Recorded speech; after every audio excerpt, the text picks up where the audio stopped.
الله تعالى وبركاته. أعوذ بالله من الشيطان الرجيم. بسم الله الرحمن الرحيم. قال الله تعالى عز وجل في شأن حبيبه مخبرا وآمرا إن الله وملائكته يصلون على النبي يا أيها الذين آمنوا صلوا عليه وسلموا تسليما. اللهم صل على سيدنا محمد وعلى آل سيدنا محمد وبارك وسلم. مولاي صل وسلم دائما أبدا على حبيبك خير الخلق كلهم. উপস্থিত আমাদের কাদেরিয়া তৌহিদ কামেল মাদ্রাসা ফাজিল অনার্স 2019 এবং এই সেশনের শিক্ষার্থীদের সমাপনী অনুষ্ঠানে উপস্থিত কাদেরিয়া তৌহিদ কামেল মাদ্রাসার সম্মানিত অধ্যক্ষ আল্লামা মুফতি আবুল কাসেম মোহাম্মদ ফজলুল হক সাহেব, আমাদের কাদেরিয়া তৌহিদ কামেল মাদ্রাসার সম্মানিত হাদিস বিভাগের প্রধান মৌলানা মোহাম্মদ মুস্তাক সাহেব, অনার্স বিভাগে আমাদের সম্মানিত শিক্ষক মণ্ডলী এবং অন্যান্য শিক্ষক যারা উপস্থিত হয়েছেন আমি সকলকে মোবারকবাদ জানাচ্ছি। বিশেষ করে আমাদের এই ছাত্র তোমরা যারা আমাদেরকে এমন একটা সুন্দর অনুষ্ঠান উপহার দেওয়ার জন্য তোমাদেরকে আমি অন্তরস্থল থেকে দোয়া দিচ্ছি এবং মোবারকবাদ জানাচ্ছি। আসলে মা বাবা বিবাহ শাদীর পর তাদের সবচেয়ে বড় একটা আশা তাদের ঘরের মধ্যে বাচ্চা আসবে, ছেলে আসবে,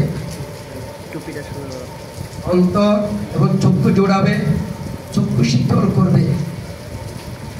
হাজারো টাকা পয়সা থাকুক, যে ঘরে সন্তান নেই ওই ঘরের মধ্যে সুখ শান্তি এবং নিরাময় বলতে কিছুই নেই। এটা মা বাবার ক্ষেত্রে। এবার একজন শিক্ষক, আমি মনে করি আমি তখন ওই শিক্ষক যখন আমার ছাত্র থাকে, আমার ছাত্র যখন যোগ্য হবে, আমার ছাত্ররা যখন আদববান হবে, হাজারো মানুষের সামনে যখন পা নুয়ে যখন সালাম করে, কদম বুঝি করে, সেখানে হাজার কোটি টাকাও সেইও এই সম্মানের দামটা বেশি। কথা বলো ঠিক কিনা? আমরা আজকে আমি ব্যক্তিগতভাবে কথা বলতে বলতে আমাদের বাসিন্দা সাহেবের সাথে বললাম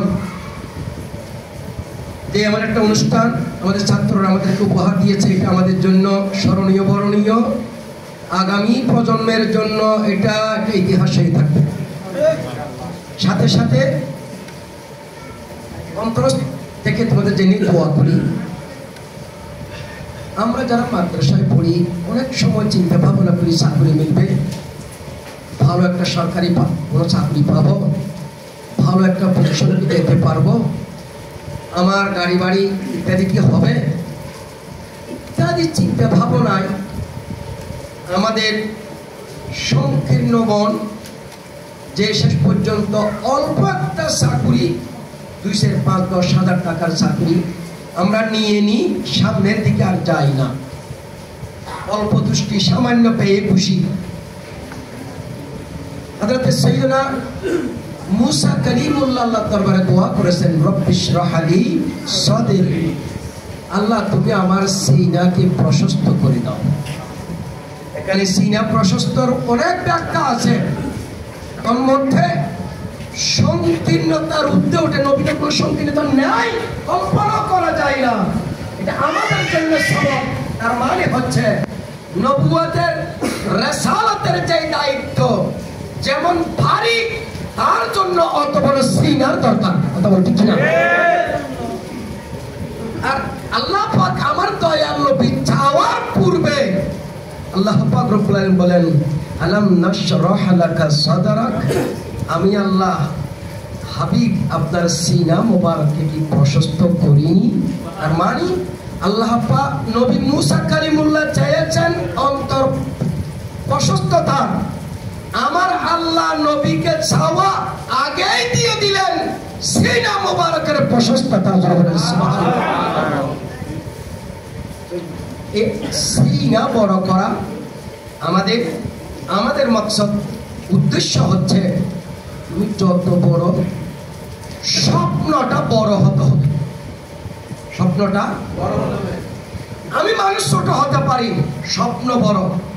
যত বড় স্বপ্ন তুমি চিন্তা করবা, 100% না হলেও তোমার 90% স্বপ্ন পূর্ণ হবে। আর আমি যখন প্রথমে 10-এর উপর থাকি, তো এইটা 8-এর উপর যাবে না। সুতরাং সব প্রথমে বলবো, আমাদের এই যে যারা চেয়ারে বসে আছেন, আর কোনটা নাই, আল্লাহ পাক প্রত্যেকটা কিছু দিয়েছেন হাজরাতের সাদাকায়, পেয়ারা নবীর নাগাহ করমে। অতএব অন্তর ছোট করার কিছু নেই, স্বপ্নটা বড় হতে হবে। 1 নাম্বার কি বড়, তোমাদের এতটুকু বলবো। প্রথমেই তুমি যদি মুয়াজ্জিনের চিন্তা করো, জীবন ইমাম হতে পারবে না। প্রথমে যদি তুমি সহকারী পদটা খোঁজো, তুমি কখনো প্রভাষক হতে পারবে না। সেজন্য চাওয়ার সময় বড়টা দেখবো। করনেওয়ালা আসসাইউ মিন্নি বলে মানো মিনাল্লাহ, আল্লাহর পূর্ণ করবে।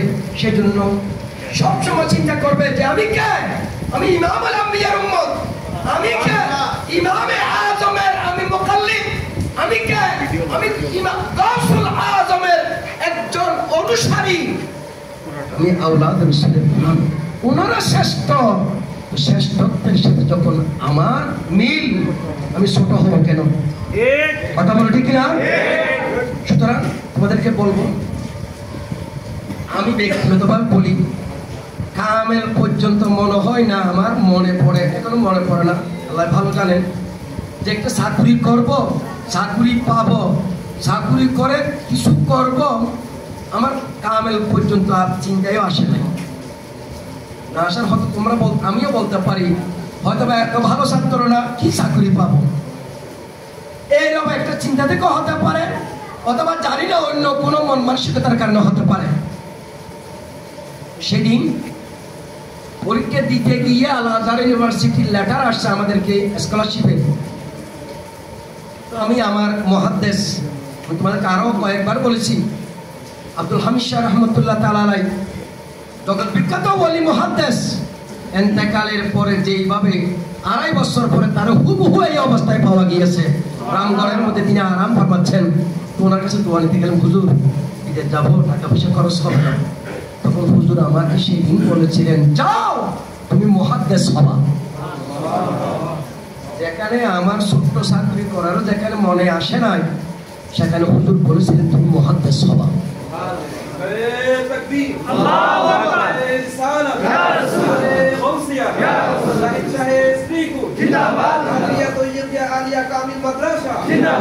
আমাদের জামিয়া আহমদিয়া সুন্নিয়া আলিয়া মাদ্রাসা প্রায় হুজুর থেকে একটু দোয়া নিয়েছিলাম ডায়েরিতে, প্রত্যেক হুজুর দিয়েছেন দোয়া।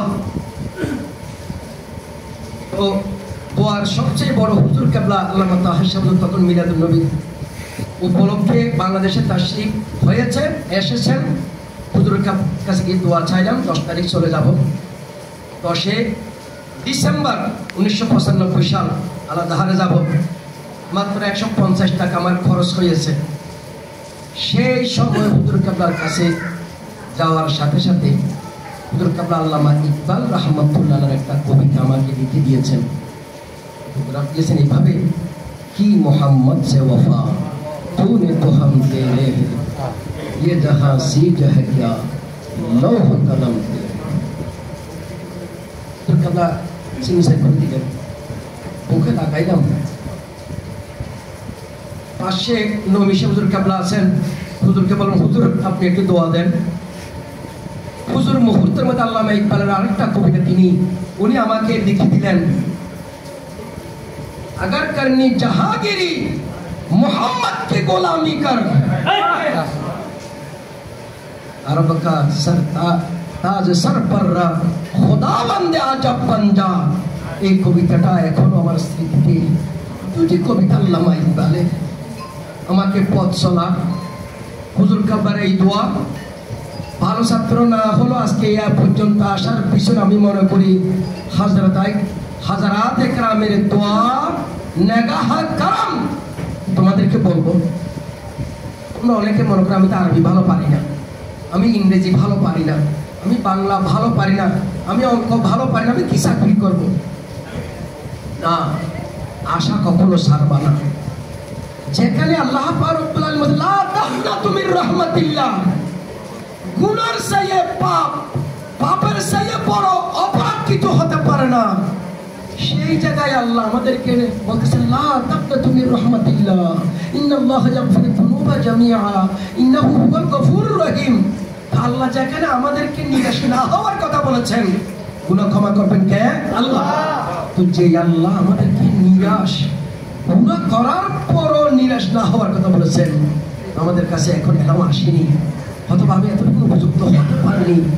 আশা ছাড়া যাবে না, নিরাশ হওয়া যাবে না, এগিয়ে যাও। দেখবে আমাদের উপর বহু ছায়া আছে।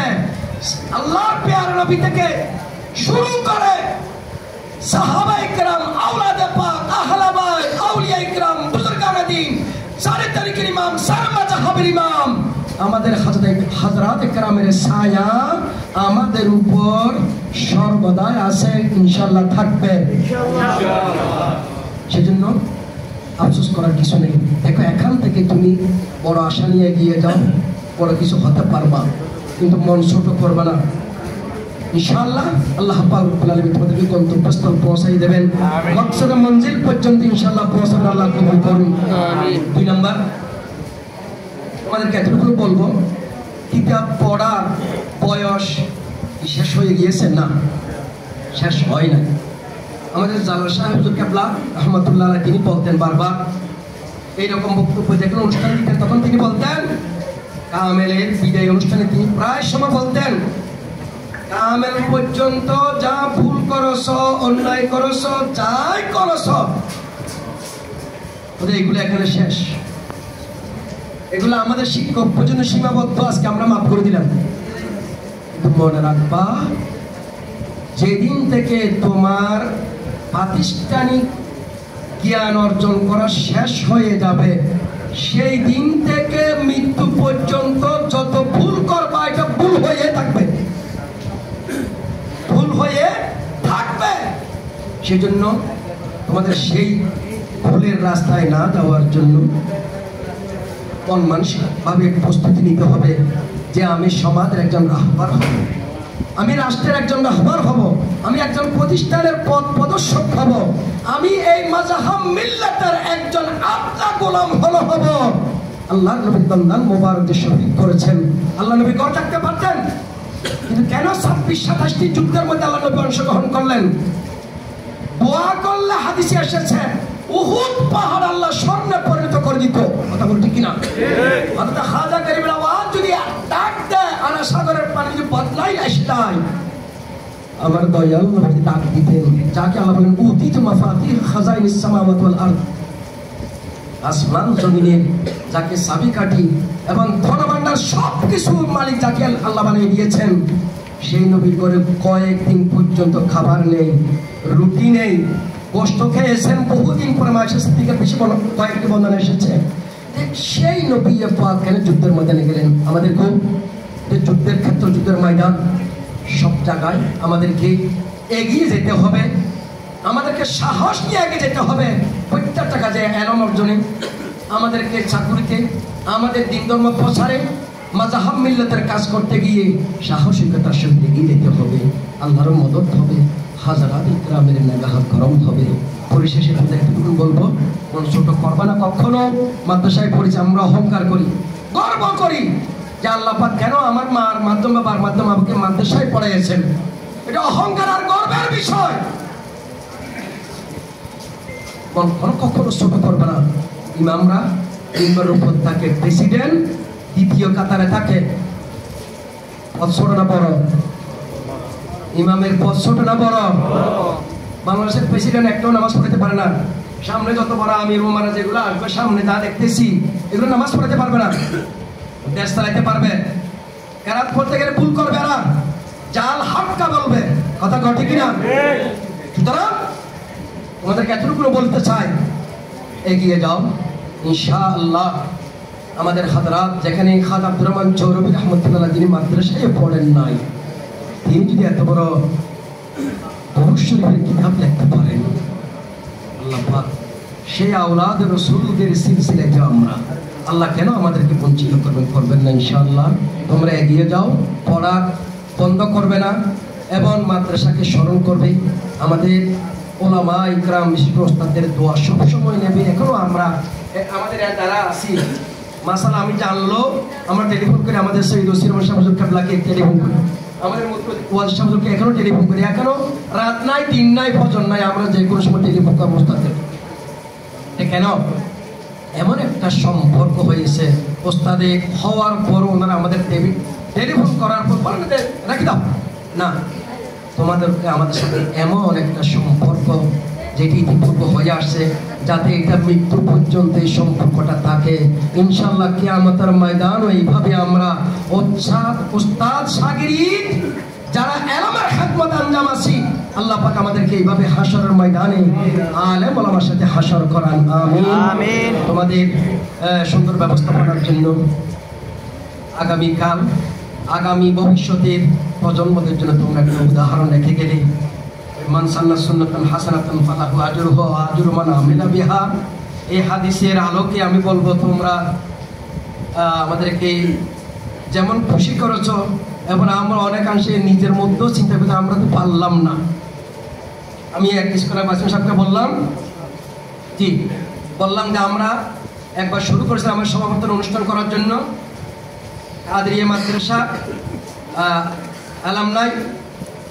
আলামনাই একটা আমরা অ্যাসোসিয়েশন করার জন্য আমরা আগে সিদ্ধান্ত একবার নিয়েছি। অর্থাৎ আগামী 1 বছরের ভিতরে ইনশাআল্লাহ আমাদের পরিকল্পনা, আমরা 1968 সাল থেকে এই পর্যন্ত যত ছাত্র আমাদের থেকে বের হয়েছে, সবাইকে না হোক যতটুকু সম্ভব তাদেরকে নিয়ে তাদেরকে আমরা একটা জায়গায় এনে একটা অনুষ্ঠান করার চিন্তা ভাবনা আমাদের ইতিপূর্বে হয়েছে। আশা করবো ইনশাআল্লাহ 1 বছরের ভিতরে আমরা আলোর মুখ দেখবো। তোমাদের কাছেও আমরা দোয়া চাই, সহযোগিতা করবে। হ্যাঁ, সবাই মাস্টার্সে ভর্তি হবে। আমরা আজকেও রুটিন শেষ করছি। তোমাদের এখানে যে আমাদের জাওয়াদের যে দাবি, এই দাবি অর্ধেক তো আমি আগে পূরণ করে রেখেছি। সে হাদিসের দুঃখ ছিল, আজকে আমাদের মুহাদ্দিস সাহেবকে বললাম, হাদিসের ওয়ালারা যে আমাদের চাচ্ছেন কিছুক্ষণ আগে কেটে হাদিসের মধ্যে 70 ঘন্টা নিয়েছি। আমার বলার আগে আমি রুটিনের মধ্যে নাম লিখে ফাইনাল করে সিগনেচার করে কালকে থেকে এজরা হবে। আলহামদুলিল্লাহ, একটু জোরে বলো না দেখি। আলহামদুলিল্লাহ। তো তোমাদেরকে পড়াইতে পারলে তোমাদের যত উপকার হয় তার চাই আমাদের উপকারটা বেশি। কিন্তু পড়াবো কাকে? থাকতে তো হবে তোমাদের। সেই জন্যই মাস্টার্সে সবাই ভর্তি হয়ে যাবে। আরো অপরাপর ভাইদেরকে তোমরা উৎসাহিত করবে, কাদেরি মাদ্রাসা আনবে। আরে কিছু দিতে না পারলো কমপক্ষে তো মিলাদ কিয়ামি একজন ছাত্র জনগণকে উপহার দিতে পারা, এই মিলাদ কিয়ামের উসিলায় আল্লাহ আমাদেরকে হয়তো ক্ষমা করে দেবেন। আল্লাহ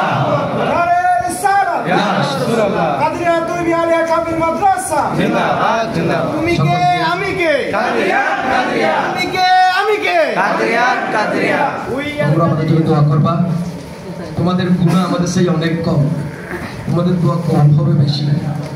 আমরা বয়সের কারণে আমাদের গুনাহ বেশি হয়েছে।